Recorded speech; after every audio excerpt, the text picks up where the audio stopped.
Hello, and welcome to round 2 of the Parenting Roundabout podcast. I'm Catherine Haleko, and I'm here with Terri Morrow. Say hi, Terri.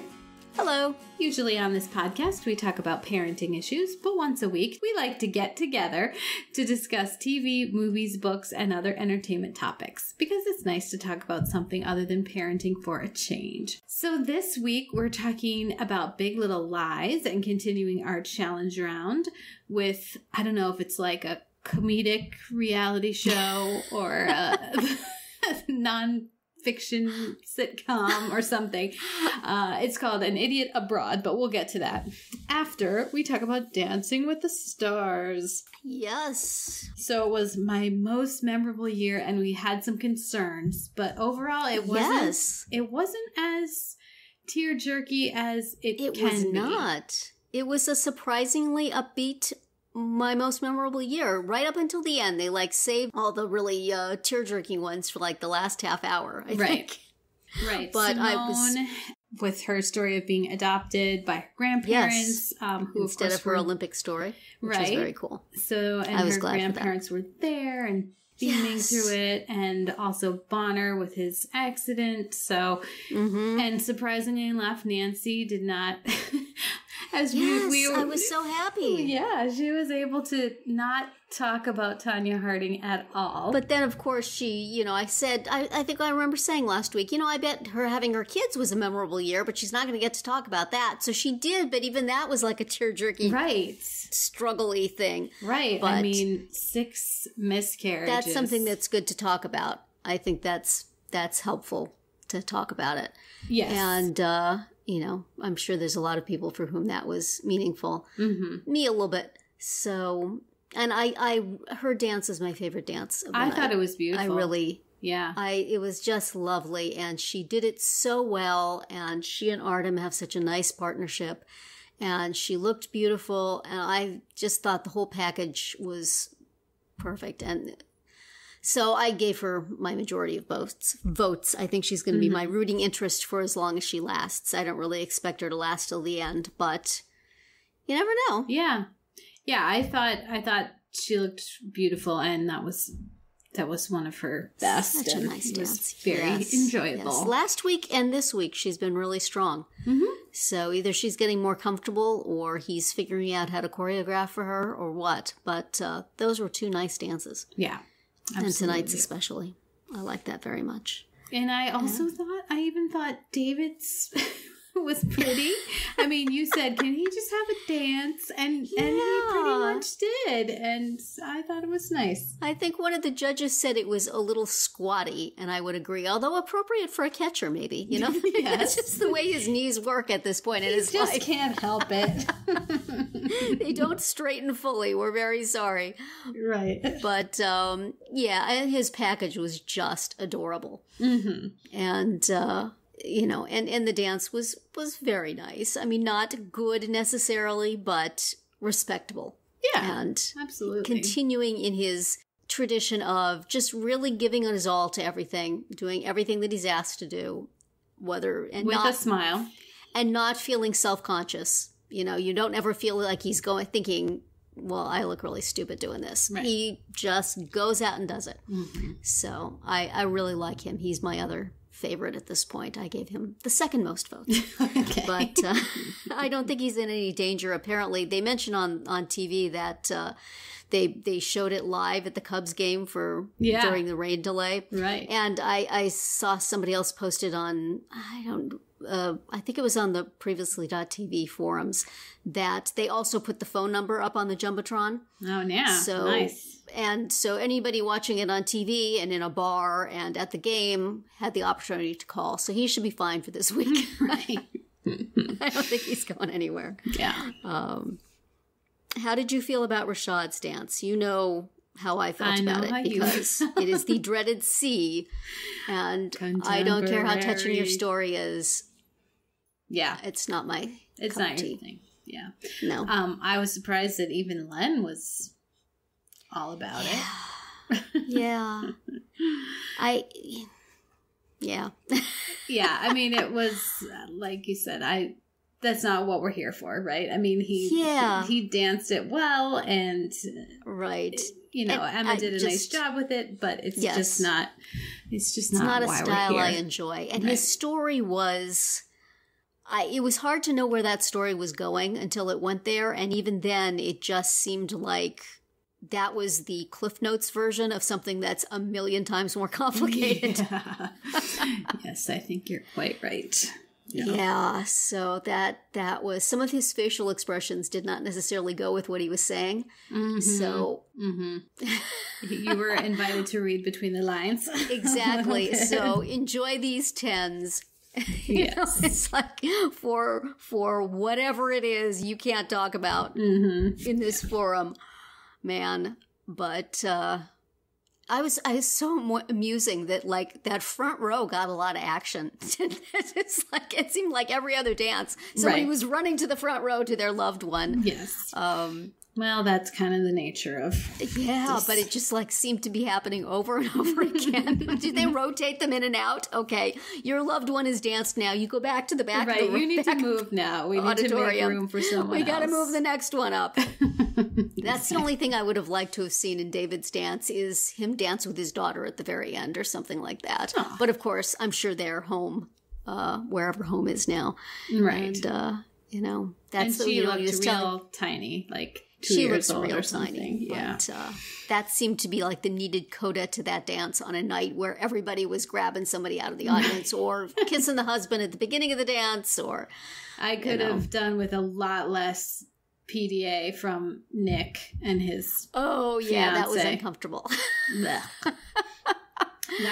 whole really thing. did not care for. And also Erica doing Madonna, like, you know, I was hoping right up till the very end that she might be the one to go home. It I seemed know. like it was a distant possibility just because she's no fun. And I guess she must have a fan base, but she doesn't dance very well and she's no fun. And Mr. T is Mr. T. I know. And he was dancing at about the very cancer. end, when it was down to the two of them, it was like, oh, maybe. Yeah. Yeah, but how classy was he? He was great. He was right up to the last second. Very gracious. Yes. That is the way you do it, people. Mm-hmm. You say, I had a good time. This was really fun. And it seemed like he and Kim really had a warm partnership. And the two of them could not have been more appropriate. Yeah. So good for them. I put up a 10 paddle for that exit. We'll miss you, Mr. T. Yeah. Well, hopefully he'll be in the audience somewhere. But he had a respectable, that waltz that he did, you know, I think was the most dancing he had done. Mm-hmm. And he did just fine. It was an enjoyable dance to watch. Yeah. Kim choreographed for him really, really well. Mm-hmm. You know, she deserves a little bonus. Yeah. So that was week 4. Yeah. I believe. Yeah. Yeah, I don't know. I gotta hope that Erica's the next one to go home. Yeah. She's the most obvious one, I think. Heather is a wild card because she's just, you know, she dances very well, but people don't like her that she's a ringer, and she just really hasn't brought a lot to the table. Mm-hmm. You know, she seems like a really nice girl.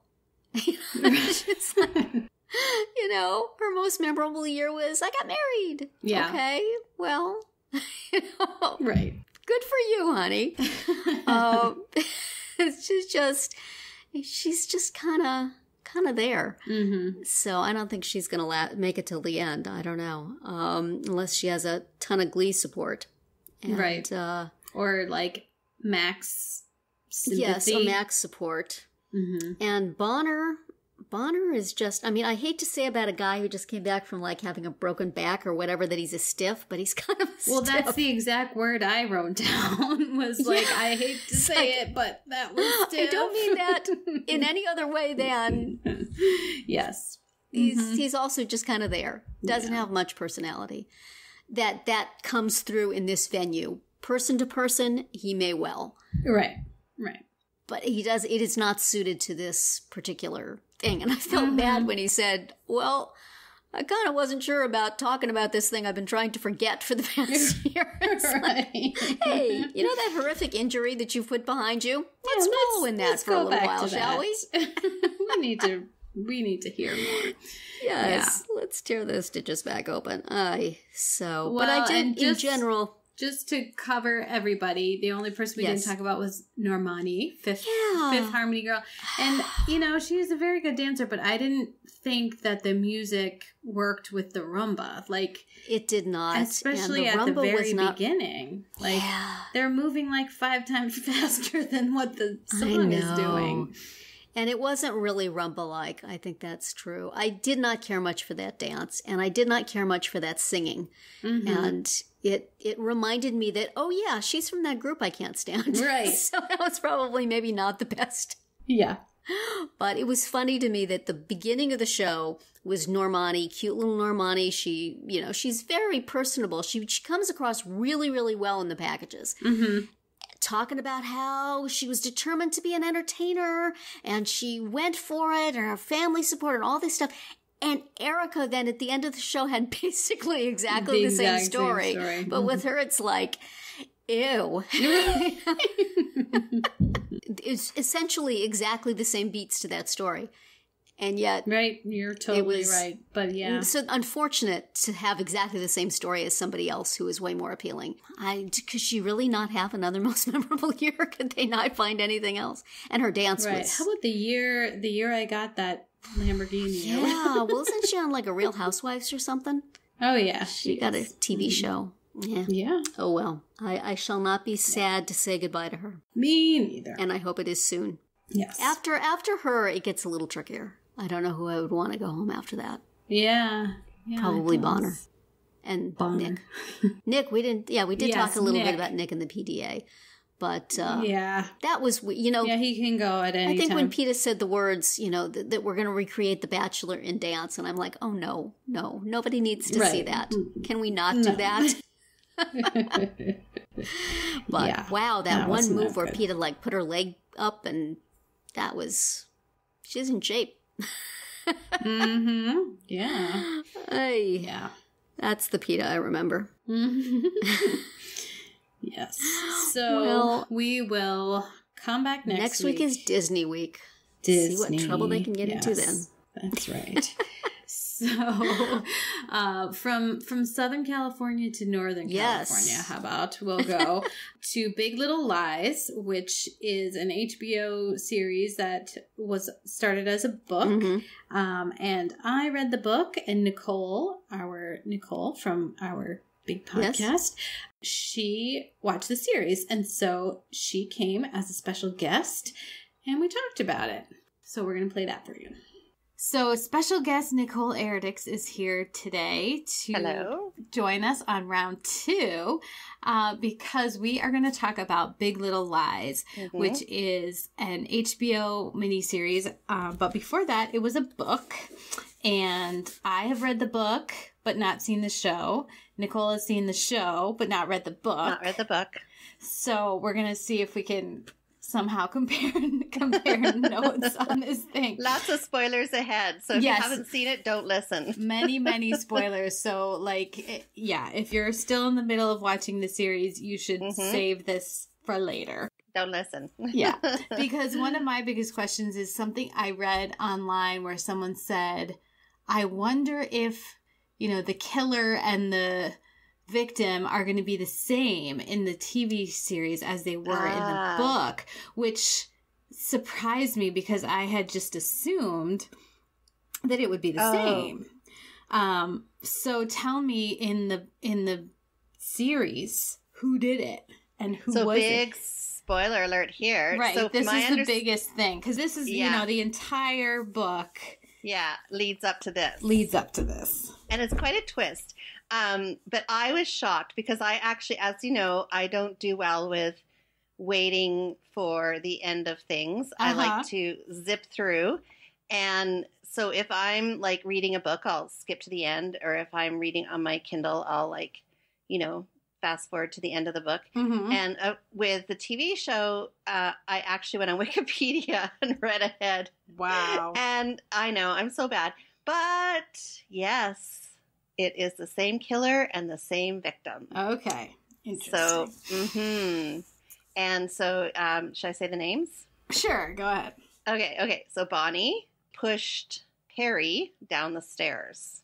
Okay. And he died from a fall because he was in the middle of hurting his wife. Okay, so in the book, it's also Bonnie and Perry, but he gets pushed off a balcony. Oh, okay. And he's not actively hurting her at the time. Like, it's well established that he has been abusive to her. And actually, maybe he does. I'm sorry.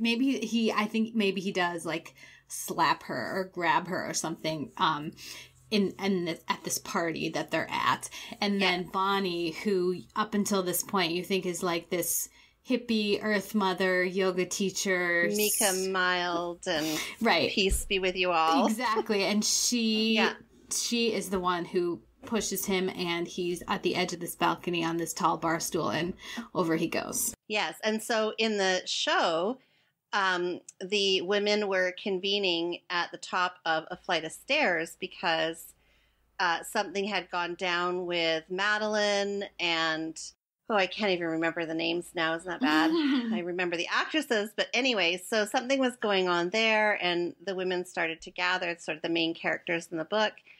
And then Perry shows up because he's just found out that his wife, oh my gosh, remind me of her name again, Celeste, is moving out because he's been very abusive to her. Right. So he shows up, he's angry, and starts abusing her, hitting her. But then you get the sense that he's also lashing out at the other women too. Oh, interesting. And then, and then Bonnie shows up and sees, him and Celeste on the ground, and he's kicking her, and then he's fighting off the other women, and they're trying to, pull him off of Celeste. And then Bonnie just races forward, like basically rushes him like on a football field, tackles him and pushes him over, and he falls down the stairs. So it was quite a shocking end. Yeah, and a little different from the way it happened in the book, but the basics of it being Bonnie who kind of figured out what was happening and instantly wanted to take revenge, because it turns out that she has experienced domestic violence in her life. So that's right. And that's the backstory you don't get in the show. You don't get why she was the one that pushed him. Oh.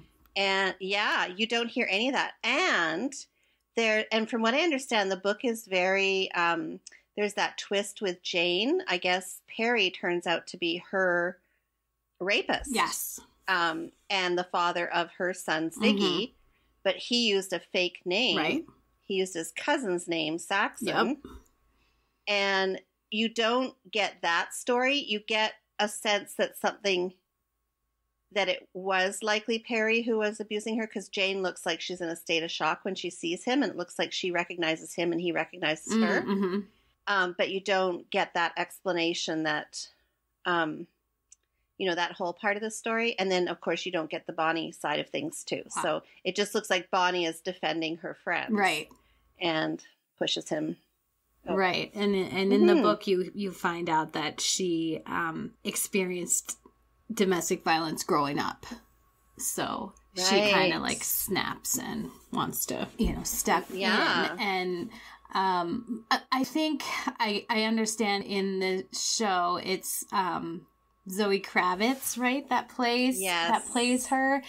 I think all of the casting seems so good. Oh, so phenomenal and believable.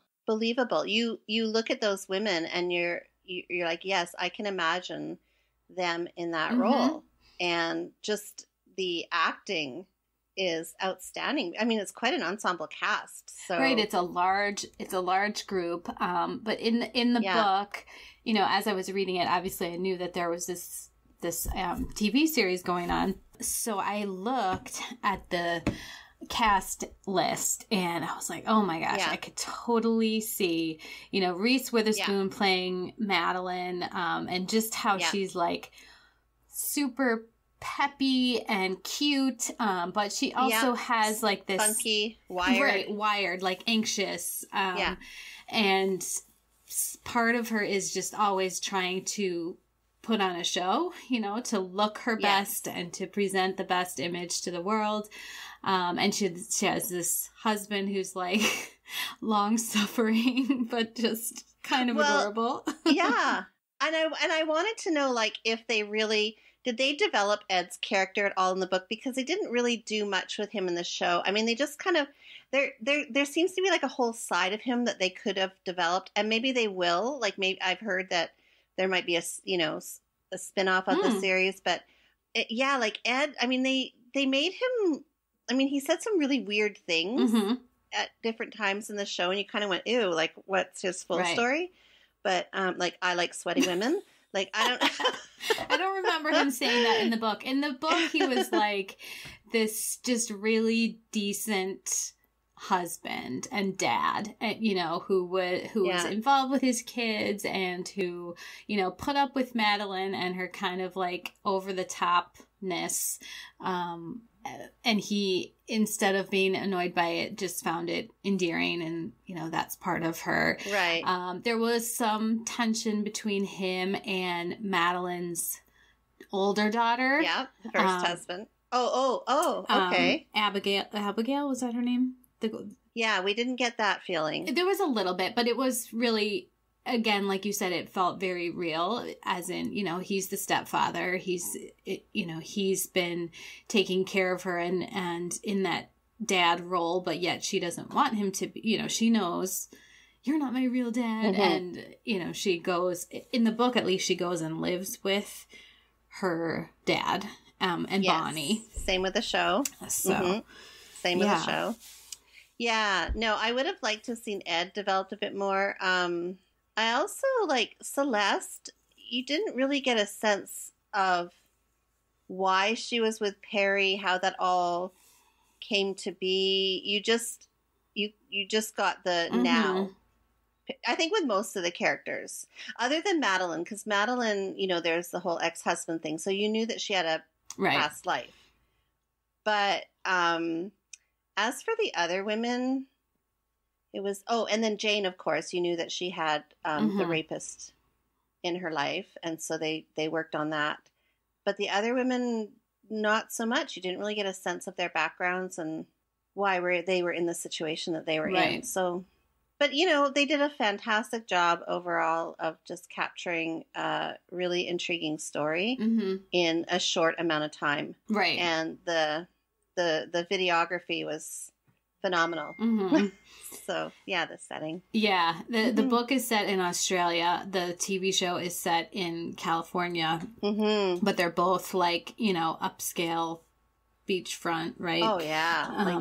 Type of communities. Now, in the book, almost every chapter starts with or ends with little statements from characters. Yes. Mostly like side characters, not so much the big ones. Yes. And it's as if they are making a statement to a police detective. And that's what it is, yeah. Okay, so they do that in the miniseries too. Yeah, they're basically in one of those interview rooms, and they're making comments on, yeah, she seemed really uptight that day, or, people have lots of secrets in this town. There was all these little, it would start and it would end with those comments. Okay, yeah, and that's kind of how they did the chapters in the book. And it was, the whole entire thing is just developing this tension and this mystery of, not only who did it, but who died. You don't find that out until it actually happens. Well, and the other thing, too, that kind of confused me, I mean, they kept showing this image of Jane running down the beach, and there was obviously the sense that she was running after this, the person who raped her, and she had a gun in her hand. Oh. And at one point, she ended up in the water. So there's this repeated image of her running down the beach. Was that in the story at all? Did that pop up? Because that was quite a common No, it almost image. sounds like it was like a dream that she was having, or a date, like a fantasy, because there definitely was no gun, and there was no chasing anybody. Maybe it was to build her angst. I'm not sure, and like kind of her state of mind, like where she was at. But yeah, it was it was a great little series to watch. And I love that HBO actually, when they would air, like it was on Sunday nights, when they would air it that night, that evening, or at least in my time zone, you could also get next week's. Oh. So you could watch this week's and then you could watch next week. So you could stay ahead. For somebody like me who likes to skip ahead, I like that stuff. So yeah, I loved it. Good. And who was who's the author of the book? Her name is Leanne Moriarty. Okay. And then the writer was David E. Kelly. David Kelly, who has done like a ton of big TV series and stuff. So yeah, it sounds like they really put together a good cast, a good team. Yeah, enjoyed watching it. Definitely one of my favorites so far. Yeah, and I enjoyed the book a lot. I picked it up because I needed something to read, and I happened to see it just in the supermarket, and I was like, oh, everyone loves this HBO series. I'm going to just read the book. I don't have HBO, so now I can find out what happened. Well, I just got the app on my phone, so it was awesome. I got the little app, and away I went. So, read it, watch it. But at least it's a great story. So it's a lot of fun. Enjoy it. Good. Well, thanks for talking with me about it today, Nicole. We've been wanting to do this ever since I read the book, and you were still in the middle of the series. So, and I mispronounced the series. We all knew what you meant, though. Yeah. All right. Thanks a lot. You're welcome. Thank you. Bye-bye. And as I was listening to that, I was constantly going on IMDb saying, all right, which actor was that? Because that's the only, like Nicole was saying, she doesn't know the character names. She just knows the actors. That's all I know, too. So it's like, got to look it up on the phone. Oh, Zoe Kravitz. Okay. Oh, that's the Shailene Woodley character. Okay. So y'all should have paused to mention. Yeah. The casting was really, really excellent. I mean, just as I was reading the book, I was looking up, without spoiling anything for myself, I was looking. Oh, sure. I was looking up people. I don't treat Wikipedia like Nicole does. Like spoil everything. Yes. No, I just used it to see who was playing who. Yeah. And IMDb is a little safer because it doesn't have the whole plot laid out there on the same page. Right. That's what I use. And I was really, really impressed at almost every single one. How good they did. Well, good. Anyway, that was Big Little Lies. Then now we've been off the West Wing for a couple of weeks because the podcast, the West Wing Weekly, took some time off. And this past week they watched the controversial episode. Yes, out of the canon. Right. It's called Isaac and Ishmael, and it was Aaron Sorkin's response to September 11th. Yes. With this sort of, like you said, non-canonical, extra episode that he kind of threw together. Yes. And it's very, gather round kids while I teach you about how to be a good person or something. Right. So yeah, it's not really well liked by a lot of West Wing fans. And as a first time viewer, I didn't really like it because I just felt like I was being lectured at. Yeah, it did not go over. I did not watch it again because I watched it the first time, and it was in the moment. I think it seemed okay because that was just that time was we were all trying to figure out how to process this. And I can completely understand and sympathize Sorkin feeling like, hey, I have this venue, I have these characters who are in a situation where they would be dealing with this sort of thing. It's the perfect opportunity to try to work some of this stuff through. I respect that. Mm-hmm. I remember being on the Television Without Pity boards and there being a lot of dissatisfaction with the particular explanations he gave and a lot of stuff being picked apart. So even then, it was not universally appreciated. But at this point, I kind of felt like I don't need to see it again, and I really want to have the experience that I didn't have then of just going directly from Two Cathedrals to Manchester Part 1, which is as it was supposed to be. So I sat it out, and I gave you my opinion that really you could feel free not to watch it and you would not be missing anything. It was interesting on the podcast. I think they said that Sorkin referred to it as like a little play using these same characters, and I've always thought of it as sort of a pageant, where each person comes out and represents a particular point of view. Yes. But play works too. So I don't know.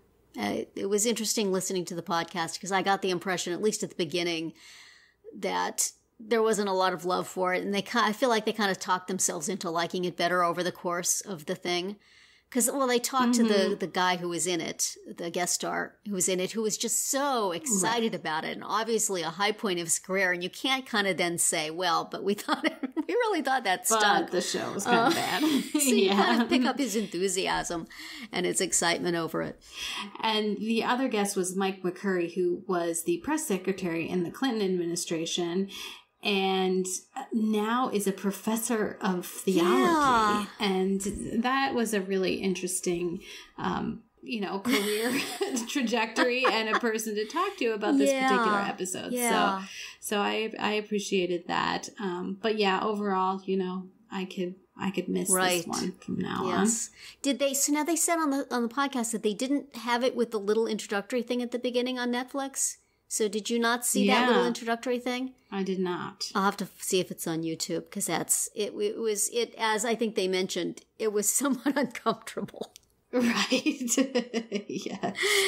And, spoiler for Donna's plotline for the season also. So, boo. Mm-hmm. Yeah. So I'm looking forward to moving back to the good stuff. I'm very excited to getting back to it. Yeah. I kind of missed it. I didn't miss having to find an hour to watch it every week, but I miss watching it, and I'm excited. Season 2 was a standout season of the show. I don't know if it ever, at least in my assessment, reached that same peak. There's some incredible high points during that season, for the Shadow of Two Gunmen at the beginning to Two Cathedrals at the end, and some really good ones in between. But there's some good stuff in season 3. I'm looking forward to seeing again. There's also a couple episodes I might be going to skip, but I'll say I watched them. You did. Is Women of Kumar this 15 years ago? Season. Yeah. But anyway, so we will be back to that next week with Manchester Part 1. But first, we have our challenge round. Yes. So I challenged you to watch a show called An Idiot Abroad, which is a Ricky Gervais production. Yes, it is. And it is. I wasn't sure how well it was going to age. It's Ricky and another producer Stephen guy Merchant, who's Stephen also Merchant, a comic actor. So they have this friend or employee, or I don't know exactly how they got this guy, but somebody who hasn't seen much of the world and who isn't really that interested in seeing anything, but they decide to send him around to the 7 wonders of the world. And I wasn't sure how well it would age. It's been a little while since I've seen it. And, I thought at parts were a little cringy, to use the term that my kids use. But also parts of it, I thought, this guy has his own perspective, and it's kind of interesting to hear it. Well, I will say, in some parts. Yeah, it reminded me that I still don't like Ricky Gervais. That bit at the beginning where they're talking about him and what they're going to do, and then talking to him is just, let's send you guys someplace. Right. And I finally was able to enjoy it by figuring that, is it possible, is it not probable, that this guy is also a comic actor doing a character? He's not just some schmo they sent off to China.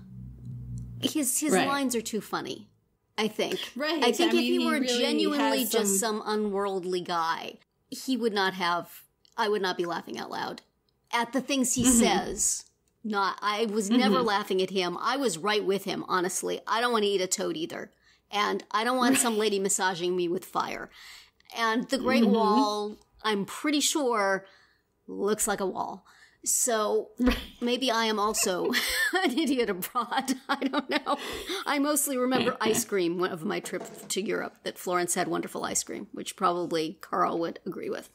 So it's a true fact, so I think he would. Gelato is way more interesting than an art museum. So I enjoyed it then. Once I just sort of felt like he's doing a character and I find the character enjoyable, and that's great. And he's not just some guy that they've sent to be uncomfortable. Because he's got to be in on it, right? You would think, yes. He's too funny. And if he's not, he's at least, getting paid for his time and trouble. He's like a savant because he's very funny. And yeah, he really has. I think they finally the bit about the bathroom where he was talking about the guy's on the phone taking a order. I think he's taking the Chinese an order food while he's squatting. Right. I even laughed at Ricky Gervais's lines in that one because that was just funny. But so I enjoyed it. I enjoyed it once I got into that groove. When it was just these two smug guys sending somebody off to do something uncomfortable, I was sort of not with it. But once he was being amusing in his own right, then I'm with him. I thought he was. Good. I thought he was very good. And he goes all over. Yeah.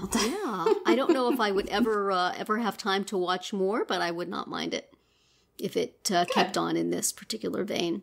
Mm-hmm. It pretty much does, from what I recall. But only if I'm laughing with him and not at him. I do not want to laugh at that guy. No, I don't think you are. And some of it's like that whole Emperor has no clothes thing. Like, well, it's just the wall. Like, what are we doing here? And it's like, and they just renovated it, so it's not even an old wall. Right, it's not even old stuff anymore. Yeah. So and that some of that stuff works better than others, but when it works, I found it very funny. But so I enjoyed watching it. Well, it's on Netflix if anyone else wants to check it out and see what you think. Tell us what you think.